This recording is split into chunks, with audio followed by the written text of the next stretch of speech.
Hello friends, હું છું Divya food કિચનમાં તમારું સ્વાગત છે.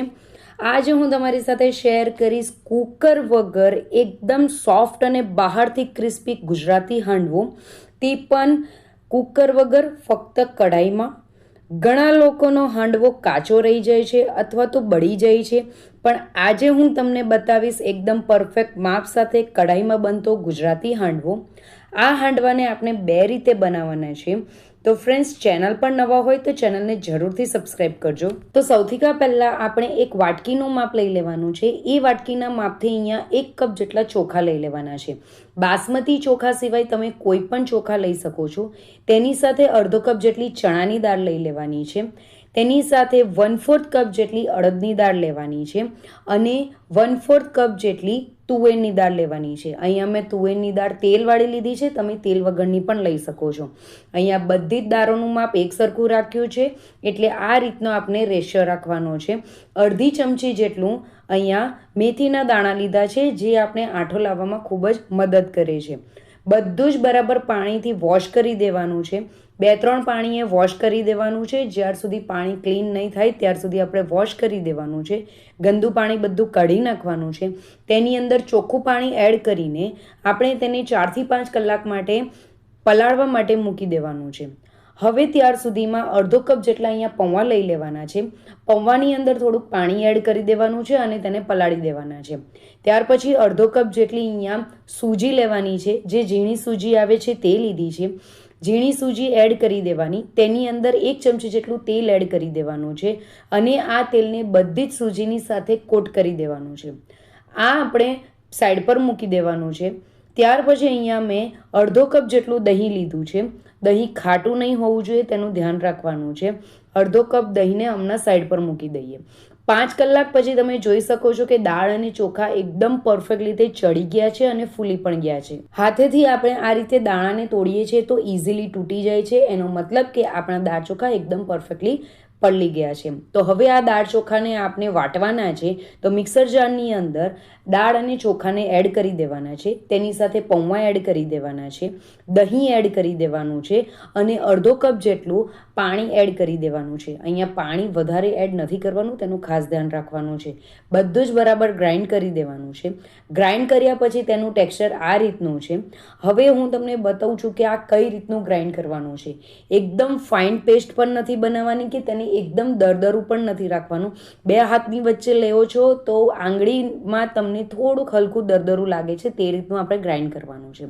એક મોટી તપેલી લઈ લેવાની છે. મોટું જ વાસણ લેવાનું, જેથી આંઠો આવે ત્યારે એ ખીરું આપણું બહાર નહીં આવી જાય. તો તેની અંદર બધું જ બેટર એડ કરી દેવાનું છે. ત્યાર પછી તેની અંદર આપણે જે સૂજી રાખી હતી એ સૂજી એડ કરી દેવાની છે અને હાથની મદદથી બધું જ બરાબર મિક્સ કરીને આપણે તેને ફેટી લેવાનું છે. આ રીતે ફેટવાથી તેની અંદર હવાના કણ ભરાશે, જેથી આપણો આંઠો ફટાફટ આવી જશે. તો હવે ઢાંકીને તેને ગરમ જગ્યાએ 7 થી 8 કલાક માટે મૂકી દેવાનું છે. 8 કલાક પછી હું તમને બતાવું છું તો અહીંયા આંઠો ખૂબ જ સારો એવો આવી ગયો છે. ચમચાની મદદથી તમે જોઈ શકો છો કે એની અંદર જાલીઓ પડે છે. તો આ રીતનો આંઠો આવવો જોઈએ. આંઠો એકદમ વધારે પણ નહીં આવી જવો જોઈએ કે ઓછો પણ નહીં આવવો જોઈએ. પરફેક્ટ આંઠો આવ્યો હશે તો તેનો ટેસ્ટ પણ સારો આવશે. તો અહીંયા અત્યારે બેટરની કન્સિસ્ટન્સી આ રીતની છે.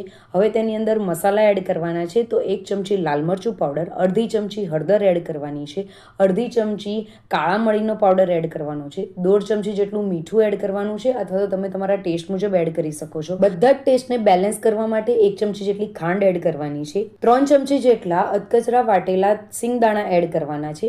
અડધી ચમચી લીલું મરચું અને આદુની પેસ્ટ એડ કરવાની છે. 2 કપ જેટલી દૂધીને છીણીને એડ કરવાની છે અને અડધો કપ જેટલા કોથમીરના પાન એડ કરવાના છે. ફ્રેન્ડ્સ, આની અંદર તમે કાંદો અથવા તો સિમલું મરચું અથવા તો તમને ભાવતા કોઈ પણ શાકભાજી એડ કરી શકો છો. બધું જ બરાબર મિક્સ કરી દેવાનું છે. અત્યારે આ રીતની ફ્લોઈંગ કન્સિસ્ટન્સી છે, જે પરફેક્ટ છે. બેટરને વધારે ઢીલું કે વધારે ઘટ્ટ નથી રાખવાનું. હવે એની અંદર તડકો કરવા માટે તડકા પેનની અંદર 3 ચમચી જેટલું તેલ એડ કરી દેવાનું છે. 1 ચમચી રાઈ એડ કરવાની છે. 1 ચમચી જીરું એડ કરવાનું છે.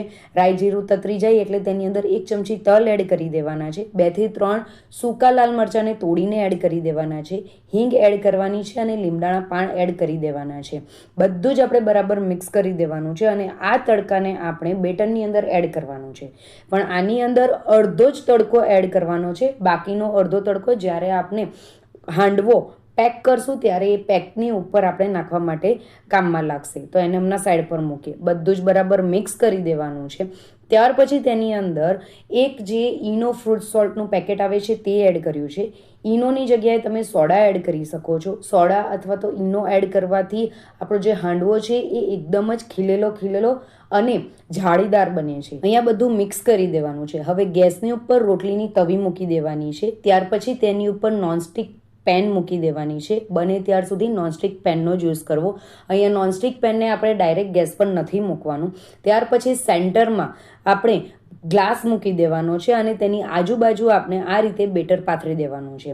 જે આપણે કુકરની અંદર વચ્ચે જે હોલ પડે છે એ હોલ પાડવા માટે અહીંયા વચ્ચે ગ્લાસ મૂકી દીધો છે. હવે તેની અંદર બેટર એડ કરવાનું છે. બધું બેટર એડ નથી કરવાનું, અહીંયા અડધું જ બેટર એડ કર્યું છે. ઉપરથી તડકો એડ કરી દેવાનો છે, લાલ મરચું એડ કરવાનું છે અને તલ એડ કરી દેવાના છે. તો હવે આ જે વચ્ચે ગ્લાસ છે તેની અંદર પાણી એડ કરવાનું છે. પાણી એડ કરશું તો અંદર બાફ થશે અને તેનાથી આપણો હાંડવો જે છે એ બરાબર કૂક થશે. 30 થી 40 મિનિટ માટે હાંડવાને આપણે કૂક કરવા માટે મૂકી દેવાનો છે અને તેને ખોલવાનો નથી. ત્યાર સુધીમાં અહીંયા આપણે જે પેણીની અંદર હાંડવો બનાવીએ છીએ તે બનાવવાનો છે. તો અહીંયા પેણી લઈ લીધી છે, તેની અંદર તેલ એડ કરીને તલ એડ કરવાના છે. આપણે તડકો અંદર બેટરમાં જ એડ કર્યો છે એટલે ફક્ત તલ જ એડ કરવાના છે. હવે આપણે 2 થી 3 ચમચા જેટલું બેટર એડ કરીને પાથરી દેવાનું છે અને ઢાંકીને તેને કૂક થવા દેવાનો છે. એક સાઈડ ગોલ્ડન બ્રાઉન કલર આવી જાય એટલે તેને આપણે પલટાવી દેવાનો છે. ફ્રેન્ડ્સ, 2 રીતે તમને હું અહીંયા હાંડવો બતાવું છું, તો તમે કોઈ પણ રીતે હાંડવો બનાવી શકો છો. બીજી બાજુ પલટાઈ દીધા પછી પણ તેને ઢાંકીને કૂક કરવાનો છે અને ગોલ્ડન બ્રાઉન કલર આવે એટલે આપણો હાંડવો અહીંયા બનીને રેડી થઈ જશે. તો બીજી બાજુ પણ ગોલ્ડન બ્રાઉન કલર આવી ગયો છે. જોતાં જ મોઢામાં પાણી આવી જાય એટલો મસ્ત એવો હાંડવો આપણો બનીને રેડી થયો છે. તો અહીંયા મેં 2 હાંડવા બનાવ્યા છે. તમે જોઈ શકો છો કે તેનો કલર, તેનો ટેક્સચર, તેની આજુબાજુ જે ઉપરનો જે લેયર છે એકદમ ક્રિસ્પી છે અને અંદરથી એ એકદમ સોફ્ટ છે. તો આ જે કઢાઈમાં જે હાંડવો બનાવ્યો છે એ હું તમને કટ કરીને બતાવું છું. તો ઉપરથી એકદમ જ ક્રિસ્પી છે. તેને તમે ચટણીની સાથે અથવા તો સોસ સાથે સર્વ કરી શકો છો. અંદરથી તમે જોઈ શકો છો કે એકદમ જ સોફ્ટ છે, જાલીદાર બન્યો છે. તો આ બાજુ આપણે જે કુકરનો જે હાંડવો છે એ કઢાઈમાં બનાવ્યો છે તે પણ થઈ ગયો છે. તો 40 મિનિટ પછી તમને ચપ્પુ મારીને બતાવું છું તો આપણો જે હાંડવો છે એ એકદમ પરફેક્ટ થઈ ગયો છે. જો તમને લાગે કે તમારો હાંડવો હજી નથી થયો તો તમે 5 મિનિટ વધારે રાખી શકો છો. વચ્ચેથી ગ્લાસ કાઢી નાખવાનો છે અને તેને ઠંડુ પડવા મૂકી દેવાનું છે. ઠંડુ પડ્યા પછી આપણે આ હાંડવાને કાઢી નાખવાનો છે. તો કઢાઈમાંથી ખૂબ જ ઇઝીલી નીકળી ગયો છે. પાછળનો ભાગ હું તમને બતાવું છું તો એ એકદમ જ ક્રિસ્પી રેડી થયો છે. જેવો આપણે કુકરમાં બનાવીએ છીએ એ રીતે જ આ હાંડવો બનીને રેડી થયો છે. તો તમને એક વખત આ હાંડવો કટ કરીને બતાવું છું. ખૂબ જ સોફ્ટ છે અને બહારનું જે લેયર છે એ ખૂબ જ ક્રિસ્પી છે. તો ફ્રેન્ડ્સ, તમને જોતાં જ મોઢામાં પાણી આવી જાય એવો કુકર વગર આ હાંડવો બનીને રેડી થયો છે. તો જો તમારી પાસે કુકર નહીં હોય તો તમે આ રીતે હાંડવો બનાવી શકો છો. હાંડવો તોડીને બતાવું છું તો તમે જોઈ શકો છો કે અંદર ખૂબ જ જાલીઓ છે અને એકદમ જ સોફ્ટ બન્યો છે. તો ફ્રેન્ડ્સ, જો તમારી પાસે કુકર નહીં હોય તો તમે આ રીતે એકવાર જરૂરથી હાંડવા બનાવવાની ટ્રાય કરજો. તો ફ્રેન્ડ્સ, તમને મારી રેસીપી ગમી હોય તો રેસીપીને લાઇક, શેર અને કમેન્ટ કરજો. તો મળીએ એક નવી રેસીપી સાથે. Bye bye. એન્જોય.